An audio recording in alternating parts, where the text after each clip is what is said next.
Hello भाई लोग, welcome back to another video. आज के वीडियो में हम बोरुटो 2 ब्लू वोर्टेक्स का चैप्टर 8 का थोड़ा क्लू निकालने वाले हैं। मतलब क्या क्या कुछ नया पता चला है वो सब डिस्कस करने वाले हैं। शुरू करने से पहले वीडियो बहुत इंटरेस्टिंग होने वाला है, उससे पहले सब्सक्राइब एंड लाइक जरूर कर लेना। इसे बताया जा रहा है कि हर चीज का एक लिमिट होता है। बिल्कुल वैसे ही कावाकी को अभी आइडिया की ओर थोड़ा सा प्यार से बात करना चाहिए, इसे रूड भी नहीं, वरना वो बहुत ही जल्द बोरुटो की ओर जाने वाला है। ताकत के साथ साथ अपने दोस्त और बंदी भी साथ छोड़ रहे हैं।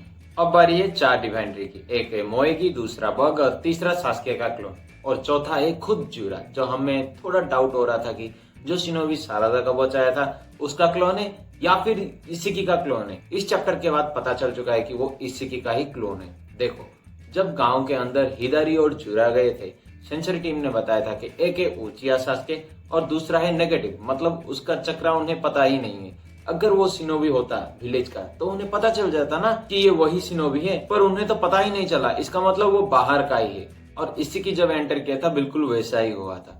अब आप सोच रहे होंगे कि इशिकी तो बहुत पहले मर चुका था, अब इशिकी का क्लोन कैसे बना। देखो, कोड का क्लो मार्क एक डिफेक्टिव क्लो मार्क था। जैसे कावाकी को बनाया गया था सिर्फ इशिकी के लिए, बिल्कुल वैसे ही कोड को बनाया गया था, पर वो डिफेक्टिव निकला, इसीलिए फिर से कावाकी को उन्होंने बनाया।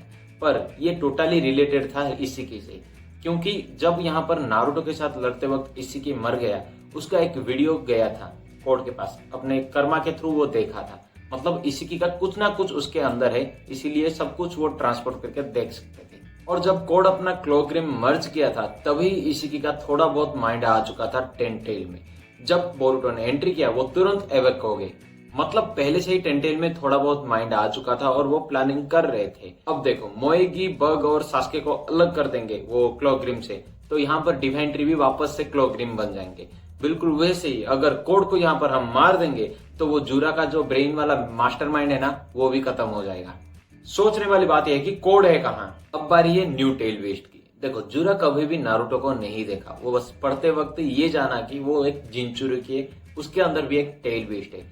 जब वो कावाकी को मारा, वो महसूस किया एक टेल बीस्ट के पावर को, वो भी हिमावारी के अंदर। पर सोचने वाली बात यह है कि वो हिदारी महसूस नहीं कर पाया, सिर्फ जूरा ने ही किया।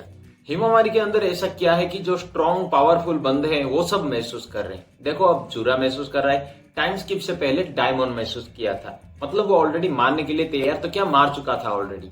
एनिमे में दिखाया गया है पर मांगा में नहीं दिखाया गया है जोगान को। अगर जितना भी इंसिडेंट देखा जाए नारुतो और हिनाटा के साथ हुआ, मतलब वो तोनेरी जितना भी हो, वो बोरुटो से पहले ही हुआ था। ऐसा नहीं कि बोरुटो के जन्म होने के बाद। बोरुटो को अगर वो पावर मिला है तो हिमावारी को ऑफकोर्स कुछ ना कुछ तो मिला होगा। अच्छा ठीक है, हिमावारी को कुछ नया पावर मिला या फिर एक नया टेल बीस्ट मिला हो जो किसी को भी पता नहीं हो। पर सोचने वाली बात यह है कि हिदारी क्यों नहीं महसूस कर पाया। वो भी तो एक टेल बीस्ट का इनकारनेशन है, उसे क्यों नहीं महसूस हुआ, सिर्फ जूरा को क्यों हुआ, वो किसी को भी पता नहीं है। मुझे तो ऐसा लग रहा है कि बोरुटो के पैदा होने टाइम बहुत कुछ हुआ था, डेल्टा, बोरुटो, आइडा, मतलब बहुत सारा कुछ हुआ था जो छुपाया गया है अभी तक। वो किशिमिडा आगे बताने वाले हैं शायद। अब ये दोनों आए हैं विलेज में, जूरा और हिदारी, तो कुछ तो करके जाएंगे, ऐसे खाली हाथ थोड़े ना जाएंगे। कुछ बोल रहे हैं कि जो बोरुटो स्टार्ट हुआ था ना, वो वाला सीन होने वाला है। मतलब कोनोहा हॉल डिस्ट्रॉय हो जाएगा और कावाकी वर्सेस बोरुटो होगा। मतलब ये दोनों कोनोहा को डिस्ट्रॉय करके चले जाएंगे और जब यहाँ पर से बोरुटो आएगा तब कावाकी बेहोश से उठ चुका होगा और उन दोनों में फाइट होगा। पर मुझे वैसा कुछ भी नहीं लग रहा है, क्योंकि कावाकी अभी बहुत कमजोर है। मतलब बोरुटो अपने बेस फॉर्म में ही उसे आराम से पेल देगा। अगर कावाकी ऐसे ही एक ही मुक्के से बार बार घायल होगा तो खुद के इज्जत के साथ साथ कोनोहा का भी इज्जत चला जाएगा। देखो, अब कोनोहा की तरफ से लड़ने कौन वाला है। देखो, टीम 7 में से मिसुकी का पावर देख लिया, बोरुटो और कावाकी का भी देख लिया, अब बचा है उचिया सारादा का, जो हिदारी के साथ लड़ने वाला है। वो अपना मांगे के शारिंगान का पावर भी दिखाने वाला है और साथ ही साथ हिदारी का पावर भी पता चल जाएगा। सारादा के मांगे के शारिंगान को लेके, मतलब उसका एबिलिटी को लेके एक बढ़िया वीडियो आने वाला है, शायद नेक्स्ट या 1-2 वीडियो के बाद आएगा। उसके लिए सब्सक्राइब जरूर करके रखना। और हाँ, वो आइडा का डेड अगेंस्ट बनने वाला है। सारादा अगर हिदारी के साथ लड़ेगा तो जूरा के साथ कौन लड़ेगा। विलेज में बहुत सारे बंदे हैं, जैसे कोनोहा मारू, शिका मारू और मिसुकी भी है। मिसुकी अभी भी है, उसे कुछ नहीं हुआ है, वो भी लड़ सकता है। और रॉकली भी है, वो आ जाएगा।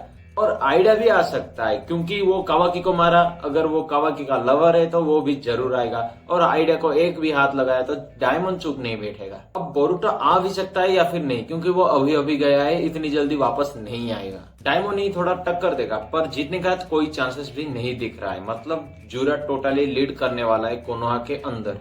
मुझे तो ऐसा लग रहा है कि वो हिमावारी को किडनैप करने वाले हैं। देखो, वो नारुतो को कभी नहीं देखे हैं, उन्हें पता है वो एक जिनचुरी के, वो सोच रहे हैं कि हिमावारी भी जिनचुरी के, मतलब उनसे महसूस हो रहा है, पर उसका बॉडी देख के वो हैरान है, इसलिए कुछ तलाश मतलब छानबीन करने के लिए वो उसे ले भी सकते हैं, मतलब किडनैप करने वाले। अगर कावाकी के सामने फिर से पड़ गया कि वो हिमावारी को किडनैप कर रहे हैं तो वापस से वो उसे भी फ्रीज डिमेंशन में भेज देगा शायद। पर सिचुएशन के हिसाब से देखा जाए तो कावाकी अभी ट्रेनिंग के लिए जाने वाला है या फिर कुछ हिडन पावर अवेक करने वाला है, क्योंकि जब वो बोरुटो के साथ लड़ा था, वो जो पहले दिखाया गया था, बोरुटो को जोगान एक्टिवेट करना पड़ा था। मतलब कावाकी बहुत स्ट्रॉन्ग बन चुका था, अभी वो कुत्ते की तरह पीट रहा है। बट हमें किसी भी डिवाइन ट्री का पावर नहीं दिखाया गया है, और साथ ही साथ बोरुटो का भी। बोरुटो अभी तक कर्मा एक्टिवेट नहीं किया है और ना ही अपना जोगान। और सबसे बड़ी बात यह है कि मोमोशिकी कहाँ है, उसका क्या हुआ? ऐसा लग रहा है कि कभी भी वो नहीं आएगा जब तक सीबाई गॉड पुनर्जन्म ना हो। मतलब बोरुटो को इतना पावरफुल बनाया गया है तो मोमोशिकी और भी ज्यादा पावरफुल होगा, और उससे टक्कर देने वाला विलेन भी होना चाहिए ना। ऐसे पिद्दुओं को मार के थोड़े ना वो सिग्मा बनेगा। दूसरी तरफ बहुत सारे कैरेक्टर का एंट्री होने वाला है और उनका पावर भी। साथ ही साथ अमाडो अपने बेटी को पुनर्जन्म देने वाला है। जैसे जैसे चैप्टर आगे बढ़ रहा है, हर एक चैप्टर में एक नया नया थ्रेड क्रिएट हो रहा है। मतलब 8 चैप्टर में बोरुटो का स्पेशल पावर भी देखने को मिला और साथ ही साथ नया प्रॉब्लम भी देखने को मिला। मतलब ऐसा हो रहा है कि कोई भी नहीं प्रेडिक्ट कर पा रहा है कि किशिमिटो सर क्या सोच रहे हैं। और ये था इस चैप्टर को लेके मेरा थ्योरी। आपका क्या है कमेंट करके बताना, और कुछ भी क्वेश्चन हो तो वो जरूर बताना, उस पे वीडियो आएगा। जाते जाते एक ही बात बोलूंगा, आशा करता हूँ वीडियो आपको बहुत अच्छा लगा होगा, और नेक्स्ट वीडियो ऐसे ही इंटरेस्टिंग होने वाला है। तब तक के लिए